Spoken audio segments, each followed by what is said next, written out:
Olá a todos, meu nome é Thiago Vignoli, eu sou médico veterinário formado pela Universidade Federal Rural do Rio de Janeiro, sou doutor em ciências pela Unifesp, em neurofisiologia e neurocirurgia, e hoje atuo como gerente da América Latina da empresa Alesco.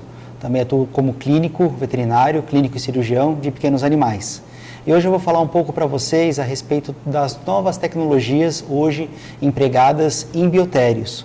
E a sua importância para a experimentação animal, ou seja, o que existe hoje de equipamentos e sistemas de barreiras que ajudam e auxiliam nos principais meios de pesquisa. Então, qual que é a grande importância de se falar sobre esse tema?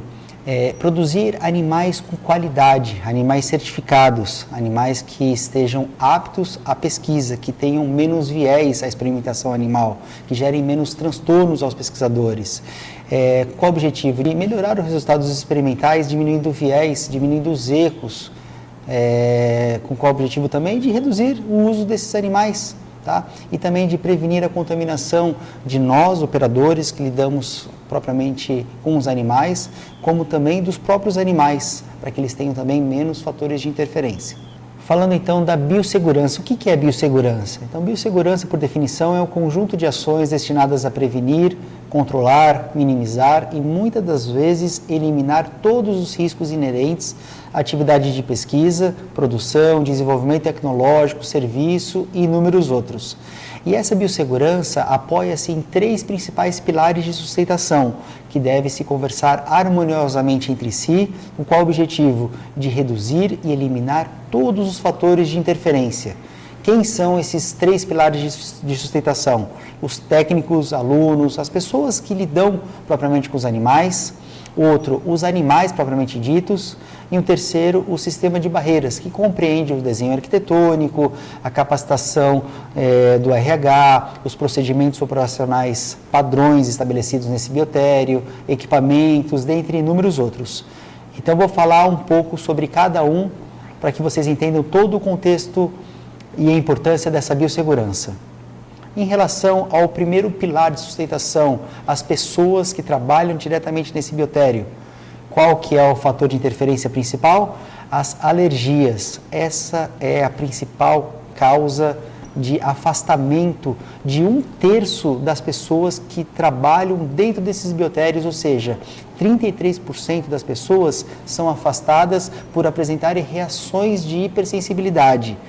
E atualmente, e de alguns anos para cá, inclusive, já foram identificados inúmeros fragmentos antigênicos que geram essas reações de hipersensibilidade nas pessoas que ali trabalham, tanto em camundongos, ratos, cobaias e coelhos.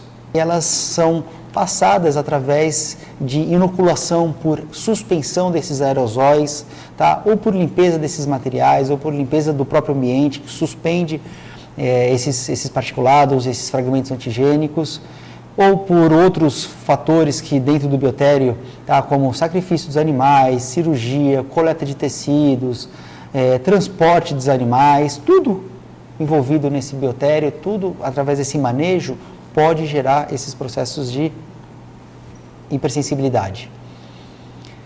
Em relação aos sinais clínicos, nós observamos inúmeros sinais na qual a pessoa apresenta a partir do momento que tem essa reação de hipersensibilidade. Observamos muitas vezes uma congestão nasal, resfriados, repetitivos, todas as rinites alérgicas envolvidas, irritação ocular, gerando também conjuntivite alérgica. Na pele a gente pode observar vermelhidão, prurido, erupções cutâneas, todas as dermatites de contato também, até sintomas mais crônicos, mais severos, como asma, bronquite, processos dispneicos, tosses incessantes, producentes ou não, estertores pulmonares, dentre inúmeros outros. Segundo grande pilar de sustentação desse biotério, os animais. Quais são os fatores de interferência desses animais? Tá? Inúmeros. Vocês observam que inúmeros fatores envolvem esses animais, como o seu fator genético, a sua qualidade sanitária, o macro e microambiente. E eu vou falar sobre todos eles, para vocês entenderem todo o contexto. Em relação ao fator de interferência da base genética, é importante que o pesquisador identifique se o animal, que tipo de status genético que ele possui, se é um animal isogênico, congênito, recombinante, transgênico, um knock-in, um nocaute. O nível sanitário, o status sanitário dele, se é um animal axênico, um germe-free, tá? Se é um animal guinotobiótico, se é um animal SPF, que é o Specific Pathogen Free, ou se é um animal convencional simplesmente. Ou seja, você sabendo a genética e a base sanitária dele, os status sanitários, você consegue identificar e muitas vezes prever como que é essa exposição a um antígeno, a um produto químico. Cada animal e cada status responde diferentemente a essas exposições. Em relação agora ao macroambiente, quais são esses fatores de interferência? Temperatura. Se você tiver realmente nesse biotério uma temperatura muito alta, você pode gerar uma diminuição ou interrupção na reprodução, ou seja, uma diminuição, tá, nesse IP, no índice de produtividade. Se tiver uma temperatura muito baixa, muito fria, você vai observar realmente afecções respiratórias características. Em relação à umidade relativa, uma umidade relativa muito alta, você observa também uma proliferação, um aumento na proliferação de micro-organismos, principalmente as bactérias urease positivas, aquelas que transformam a ureia em amônia. Então você observa então um aumento de micro-organismos e um aumento de amônia, gerando assim todas as doenças de trato respiratório, também diminuindo a imunidade e aparecendo ainda mais outras bactérias e outros vírus oportunistas. Diferentemente de uma umidade baixa, o que acontece? Um ressecamento de pele. E muitas vezes observamos também uma patologia chamada ringtail. O ringtail nada mais é do que uma constricção anular da porção médio-distal dessa cauda, fazendo com que não haja a perfusão adequada, a perfusão sanguínea dessa cauda, gerando esse ressecamento e queda dessa cauda. O animal muitas vezes acaba perdendo essa cauda, acaba gerando dor no animal e você obrigatoriamente tem que afastá-lo da sua produção e do seu experimento também. Em relação à luminosidade também, uma luminosidade não adequada, fora dos padrões preconizados pelos comitês de ética e pelo CONSEA, pelo ICLAS, você pode gerar também aos animais um dano na retina, uma cegueira, tá? E todas as alterações nos parâmetros biológicos, toda mudança em nível circadiano também. Em relação ao ruído também, se você tem um ruído em excesso, atrapalha também esses animais, gera inúmeros transtornos, o animal fica estressado, o animal diminui a produtividade, pode gerar canibalismo, mudança em todo o contexto e você ter um resultado falso positivo ou falso negativo. Então, muitas vezes esse animal tem que ser afastado da sua produção. Agora, falamos do fator genético, sanitário, microambiente. Agora vamos falar quais são os fatores de interferência no microambiente. Então falamos fatores de interferência relacionados à qualidade sanitária, à qualidade genética, ao macroambiente e está faltando o microambiente, que é a caixa onde o animal vive. Tá? Então normalmente é um ambiente que produz grandes quantidades de poluente, porque ali o animal defeca, ali o animal urina, ali ele se alimenta, ali ele copula. Tá? Então ele sofre efeitos de tudo que está ali presente nesse microambiente. O que são? Os materiais utilizados na cama, a ração, a cama. Como que é essa cama? Ela tem uma boa relação higroscópica? Ela absorve bem essa urina, essa umidade? Qual que é o intervalo de troca dessa cama? Como é que você faz isso? Em relação à ração, é uma ração de qualidade? Gera um nível nutricional adequado para esse animal, para ele ter realmente uma qualidade de vida, um bom crescimento fisiológico? Essa ração é esfarelenta, gera muito pó nesse microambiente, os animais eles aspiram isso. Outro fator que também sofre grande efeito também é a densidade populacional, ou seja, quantos animais por caixa vocês costumam alojar. Existe uma normativa internacional na qual nós seguimos também, o CONSEA também segue, que preconiza o peso do animal por centímetro cúbico que ele deve ocupar. Se você tiver uma população muito grande dentro de uma caixa, isso também influencia negativamente a sua criação. Ao passo que se você tiver uma criação, poucos animais numa caixa, algumas espécies ou linhagens também são susceptíveis, gostam de viver em harmonia, em comunidade, como o rato, que é um animal muito sociável. Então, poucos animais, está sujeito também o animal ficar estressado e mudar todo o parâmetro fisiológico ali daquele ambiente. Outro fator de grande influência, o sistema de ventilação. Como que é feito o sistema de ventilação da sua caixa, do seu ambiente? É um sistema chamado VGD, ventilação geral diluidora, onde o ar ele entra nesse ambiente e ele é retirado desse ambiente? Ou é através do sistema chamado IVC, ventilação intracaixa, na qual o ar é insuflado dentro do microisolador, fazendo um arraste homogêneo de toda a umidade e amônia ali presente. Então, muitas vezes nós observamos que esse último sistema, chamado IVC, o intervalo de trocas, ele é maior. Você consegue trocar o animal muitas vezes a cada semana, a cada 10 dias, logicamente dependendo do seu substrato, da sua cama, da sua forragem ali utilizada. Tá? E tem tudo isso que eu falei, tem consequências diretas sobre os animais, gerando estresse, canibalismo, diminuição ou aumento desse índice de produtividade. São pequenos detalhes que realmente fazem uma grande diferença. Continuando ainda nesse microambiente, tá falando especificamente agora sobre amônia e CO2. Esses são os principais gases capazes de produzir uma toxicidade sistêmica nos animais. São os vilões do biotério. E isso já é sabido desde a década de 50.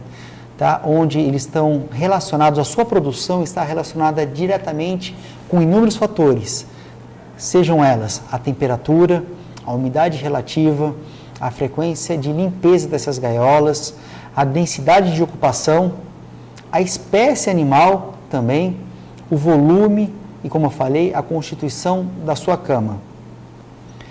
A sua produção ocorre através da hidrólise da ureia, por bactérias urease positivas presentes nas fezes e urinas. Essas bactérias que transformam a ureia em amônia, que é um gás tóxico e que produz essa toxicidade sistêmica.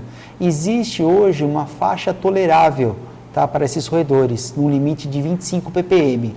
No entanto, um estudo mais recente mostrou que quanto menor essa faixa, melhor para os animais. Continuando em relação ao microambiente, especificamente amônia e CO2, esses dois vilões desse microambiente, nós observamos alguns efeitos fisiopatológicos nesses animais, e esses efeitos eles estão diretamente relacionados ao tempo de exposição, onde, de uma forma aguda, observamos sintomatologias como irritação de vias aéreas superiores, diminuição de frequência respiratória e redução do peso corporal. Já cronicamente, o animal exposto por um tempo específico, nós observamos sintomatologias como lesões em trato respiratório, não só agora superior, mas inferior, alterações em glicemia, na concentração de proteínas plasmáticas, contagem de leucócitos e eritrócitos, diminuição no consumo de CO2, redução do tônus muscular, alterações no equilíbrio ácido-base, nas atividades de enzimas também hepáticas e pancreáticas, insuficiência renal crônica e até mesmo distúrbios no sistema nervoso central. Isso também já são sintomas conhecidos já há muitos anos. Tem até teses de mestrado, doutorado, que fala-se sobre isso e hoje já é bem sabido. Um outro fator, um outro efeito importante que o bioterista chega para o pesquisador e fala: ô doutor, eu não sei o que está acontecendo com os meus animais, eles estão bem diferentes, nós temos observado um maior intervalo entre os partos. Quando a fêmea tem o parto, tem a gestação, nós observamos um menor número de filhotes por esse parto. Além disso, mais filhotes morrem, têm uma maior mortalidade, e quando eles nascem, os que sobrevivem têm um menor ganho de peso. Consequentemente, nós observamos que é por causa desse vilão chamado amônia. A amônia gera todos esses transtornos que eu falei já até agora, gerando viés e diminuindo a reprodutibilidade dos resultados experimentais.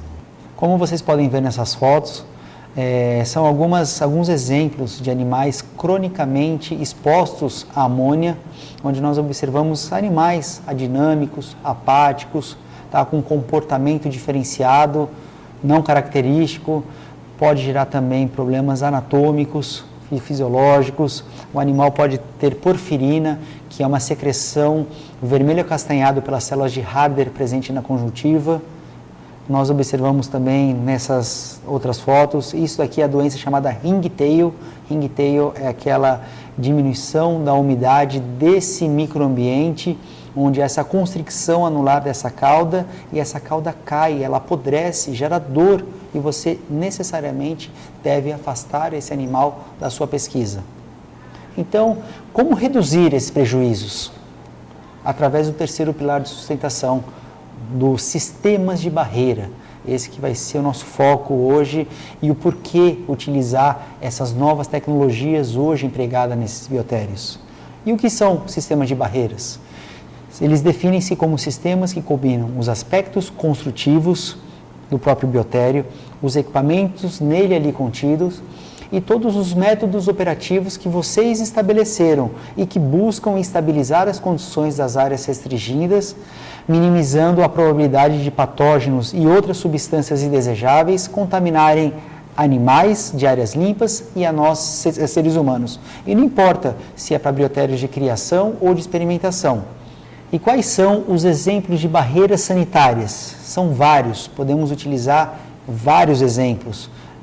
Bom, um deles, quais são os materiais utilizados na construção desse biotério?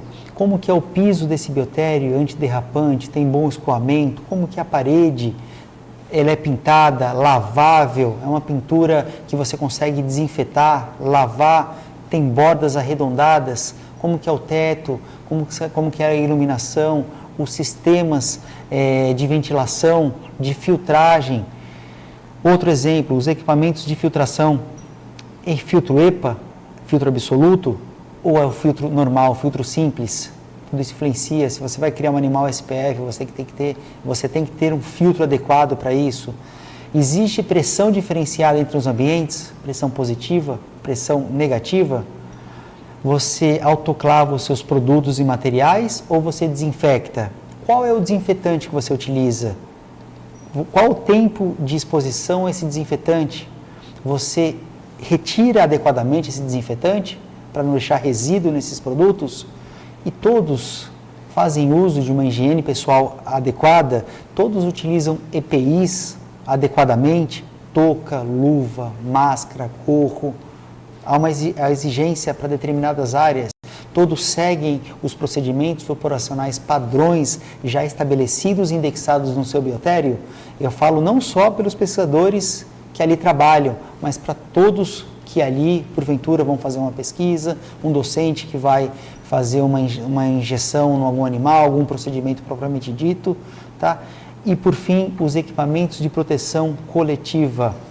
Dentre todos os exemplos que eu já citei até agora, eu vou mostrar hoje para vocês quais são os principais equipamentos de proteção coletiva hoje utilizados no mundo. Dentre os equipamentos de proteção coletiva mais utilizados, podemos citar hoje os racks ventilados. Estes sim, são equipamentos seguros, adequados, e hoje nós, latino-americanos, não perdemos em nada para os europeus e americanos, tanto em tecnologia quanto em produção científica. Então, o que esses racks eles geram para o macroambiente, para a sala propriamente dito, para o ambiente de biotério? Eles diminuem consideravelmente a exposição de amônia e CO2 para nós operadores. Ele diminui também consideravelmente a dispersão de fragmentos antigênicos e de outros contaminantes a esse biotério. Diminui também a troca de ar de 25 para 8 ou 10 trocas de ar nesse ambiente. Diminui, então, consequentemente, a renovação desse ar, a necessidade de renovação desse ar. E, consequentemente, o consumo de energia também, gerando uma significativa economia, não só na estruturação desse biotério, mas também no decorrer da sua utilização, uma grande economia para esse biotério. Agora, em relação ao microambiente, o que esse rack gera? Por ter essa ventilação intracaixa, ou seja, o ar é insuflado dentro dessa caixa, dentro desse microisolador, há uma renovação constante desse ar, que pode ir de uma faixa de 20 até 70 trocas ar, de acordo com a normativa internacional, sem gerar estresse a esses animais. E tanto faz esse ar sendo insuflado por baixo ou por cima desse microisolador, tá? Ele também gera um maior intervalo de troca dessas camas, dessa forragem, podendo ir de 1 semana até 15 dias, dependendo do substrato que você utiliza. Evita também a contaminação cruzada, o spread, porque esses animais eles estão em caixas estanques, em caixas, em microambientes, onde uma caixa não se comunica com a sua adjacente, gerando um ambiente único e individualizado. E o porquê que os racks ventilados, esses equipamentos de proteção coletiva, são os mais vendidos do mundo hoje? Os racks ventilados são os equipamentos onde nós observamos o melhor custo-benefício. O rack ventilado precisa de apenas 2 coisas para funcionar: uma tomada 110 ou 220 e uma saída de exaustão para jogar para fora desse ambiente, do macroambiente, todos esses poluentes e contaminantes. E nós, claro, indicamos também outros fatores para melhorar a relação de bem-estar desses animais. Logicamente, seguir todos os procedimentos operacionais ali estabelecidos, tomar cuidado com o ciclo claro escuro 12x12, a climatização ambiental, dentre inúmeros outros. São equipamentos hoje também com baixo consumo. Esses motores possuem ímãs permanentes dentro, também trabalhando com eletromagnetismo, então o consumo vai de 40 a 120 watts de potência. São equipamentos altamente duráveis. Nós observamos, inclusive, em algumas universidades, alguns biotérios, equipamentos com 10, 15, 20 anos. E também dispensa o uso de no-breaks, especificamente os mini isoladores e racks da Alesco. Por quê? Porque em cima dessas caixas existem os top filters, que o top filter é uma grande área que permite a troca gasosa entre o meio externo e interno, caso acabe essa energia. Então os animais ali vivem por tempo indeterminado. Logicamente que se for um ambiente muito quente, num estado muito quente, os animais estão sujeitos a virem a óbito, é claro, mas esse equipamento foi feito dessa forma para que permita essa troca gasosa e manter o animal por tempo indeterminado. Além disso, os racks ventilados também são adequados a todas as normativas internacionais e todas as legislações vigentes. Em relação aos microisoladores, são essas caixas que nós inserimos nos racks ventilados. Elas geram um ambiente único e individualizado a esses animais, aumentando assim a relação de bem-estar deles, gerando conforto também. Além disso, evita a dispersão de fragmentos antigênicos e de outros contaminantes, além também de evitar a dispersão de odores, não influenciando a sua caixa adjacente. Então é possível sim, vários pesquisadores utilizar esse sistema com diferentes caixas, onde uma caixa não vai se comunicar com a sua adjacente. É um ambiente único e individualizado. Todas as caixas microisoladoras são feitas hoje de polissulfona ou polifenilsulfona ou politeramida, que são polímeros altamente duráveis, não deformam na autoclave e dura por anos para cada pesquisador. E qual é a vantagem dos microisoladores? Esse sistema chamado IVC, ventilação intracaixa, onde o ar ele é insuflado diretamente nesse microambiente, fazendo o arraste homogêneo da amônia e de toda a umidade ali contida. Passando agora então para um segundo grande equipamento de proteção coletiva, muito utilizado também, que são os isoladores, as bolhas isoladoras. Tá? São equipamentos também de alta segurança, onde o pesquisador não tem contato direto com os animais. Nas paredes dessas bolhas microisoladoras estão fixadas na parede interna luvas, onde o pesquisador tem que enfiar a mão e ali trabalhar com esses animais por meio dessas luvas, evitando assim a contaminação direta do pesquisador com esses animais, evita o erro de manipulação. É utilizado tanto para camundongo, quanto para rato, quanto para cobaias, quanto para aves também. Existem os isoladores para aves também. E você tem a opção de escolher ou pressão positiva ou pressão negativa. Pressão positiva é muito ar entrando, pouco ar saindo. Então é como se fosse uma bexiga, um papo. O equipamento fica insuflado, ou seja, nada do micro-organismo que está no exterior vai adentrar esse ambiente. Por quê? Porque tem pressão positiva. Protege quem? Protege quem está dentro desse ambiente. É indicado realmente para animais de uma colônia de fundação, matrizes altamente selecionadas, para animais axênicos, sem nenhuma flora, nenhuma microbiota, animais gnetobióticos, animais imunodeficientes, transgênicos, enfim. Ou a pressão negativa. O que é? Pouco ar entrando, muito ar saindo. Então, protege quem? Protege quem está do lado de fora, indicado realmente para animais altamente contaminados, animais em quarentena, que você não sabe qual que é o agente microbiológico ali presente, para laboratórios de controle de qualidade animal, para técnicas de descontaminação, seja ela esterectomia ou transferência de embriões, enfim. Um outro equipamento de proteção coletiva são as estantes ventiladas, que também geram uma proteção ao animal, uma proteção a esse ambiente, essa área de trabalho, eliminando assim os odores e a dispersão desses fragmentos antigênicos. No entanto, o sistema de ventilação dela é diferente do rack ventilado. O sistema de ventilação dela é chamado VGD-SD, que é a ventilação geral diluidora semidirecional, onde o ar ele entra pela lateral dessa estante e passa por cima desse microisolador, não fazendo o arraste dentro desse microisolador. Então, para que essa amônia, que é um gás pesado, saia desse microambiente, é importante que esses animais andem, que esses animais façam um turbilhonamento desse ar nesse microambiente. Essa amônia acende e ela é arrastada por essa ventilação semidirecional, de um lado para o outro. Por isso que o intervalo de troca ela é menor. Você muitas vezes acaba trocando dia sim, dia não, ou todos os dias, dependendo da concentração, claramente, da concentração de animais dentro dessa caixa e também do seu substrato, da cama, da forragem que você utiliza. A vantagem é que você consegue utilizar diferentes modelos de caixa nos seus corpos, utilizando tanto caixas tamanho P, M ou G. E nós indicamos esse equipamento para alguns projetos especiais, como, por exemplo, o ciclo invertido, na qual você consegue colocar um contact preto, colocar um timer nessa estante e a luz dentro, fazendo com que haja a inversão de ciclo claro e escuro. Podemos colocar também, inserir rodas de atividade, tirar toda a parte metálica, colocar tudo em polipropileno e utilizar para telemetria também, estudos de telemetria. Podemos inserir também gaiolas metabólicas, fazer monitoramentos de crises epiléticas, entre inúmeros outros. Como vocês podem observar nessas ilustrações, nessas fotos, nessa primeira, por exemplo, nós adaptamos gaiolas de coelhos aqui dentro dessas estantes. Podemos adaptar também gaiolas metabólicas, enfim, para o uso de morcegos e outras espécies também para experimentação.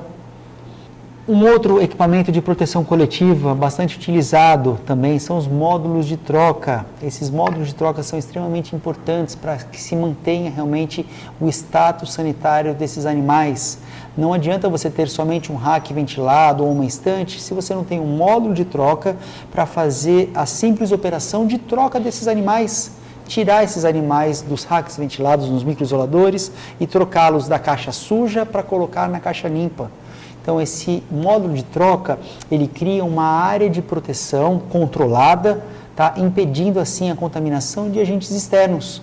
Ele possui filtro EPA, filtro absoluto, com uma eficiência de 99,99% de filtragem desses micro-organismos. Ele permite, assim, a manipulação de ambos os lados, tá? E a manipulação de animais certificados na qual você consegue manter o estado sanitário deles, seja para animais SPF, gnetobióticos, para organismos geneticamente modificados, dentre outros. Ele protege tanto o operador quanto esse microambiente. Ele é leve, compacto, ergométrico, você consegue andar com ele por diferentes salas, por diferentes espaços desse biotério. E, como eu falei, ambos os lados podem ser utilizados, facilitando assim o manejo e a velocidade de troca dessas caixas nesse biotério. Como vocês podem ver aqui nessa ilustração, o fluxo de ar desse módulo de troca. O ar, então, ele é captado por esses dampers laterais, passa por um filtro grosso no corpo desse módulo de troca. Ao lado, nesse corpo ainda tem um filtro EPA. o ar ele é completamente filtrado, sobe por esse duto, encontra um outro filtro no teto desse módulo e desce fazendo esse circuito reverberante de circulação de ar, com ar filtrado por um filtro absoluto. Podemos citar outros equipamentos de proteção coletiva, bastante utilizados, inclusive na rotina de cada biotério. Podemos citar aqui as lavadoras de caixa de bebedouros, adaptadas a cada microisolador, adaptada a cada bebedouro, aumentando esse manejo de limpeza, facilitando a vida dos operadores, acelerando todo esse processo, essa rotina dentro de cada biotério. E por fim, um outro equipamento bastante utilizado já em Europa e Estados Unidos e que vem tomando grande forma aqui no nosso país, são os racks para zebrafish. E esse rack possui todos os principais componentes de filtragem, seja os filtros mecânicos para retirada de sujidades, os filtros químicos para retirada de substâncias químicas que interferem na reprodução e no crescimento adequado dessa espécie, e os filtros biológicos que transformam a amônia em nitrato e ela em nitrito, e ela é retirada, é uma substância menos tóxica a esses peixes. Além disso, esse rack também faz um monitoramento em tempo real dos principais parâmetros dessa água, que é o pH, a condutividade e a temperatura. Em resumo, então, pessoal, dentro da ciência de animais de laboratório, há uma grande importância que todos os animais tenham uma qualidade apropriada, sejam certificados para que você mantenha uma padronização em diferentes aspectos, seja uma padronização dos aspectos genéticos, dos aspectos sanitários, do macro e microambiente, com qual objetivo? De você produzir diferentes linhagens dentro do seu biotério e você reduzir o número de animais, porque você também está reduzindo os fatores de interferência, você está melhorando a reprodutibilidade desses animais. Então e além disso tem uma universalidade, você consegue trabalhar com esses animais em diferentes locais, onde seja, porque você tem uma padronização em todos os processos e procedimentos dentro do seu biotério. E é isso que eu tinha para dizer para vocês, pessoal. Quero agradecer então a Alesco, que confiou no meu trabalho, me disponibilizou minha vinda até aqui. Quero agradecer também ao professor Gustavo e toda a sua equipe, que acreditou também na nossa empresa, acreditou no nosso potencial, e eu me deixo à disposição caso tenha alguma dúvida. Muito obrigado.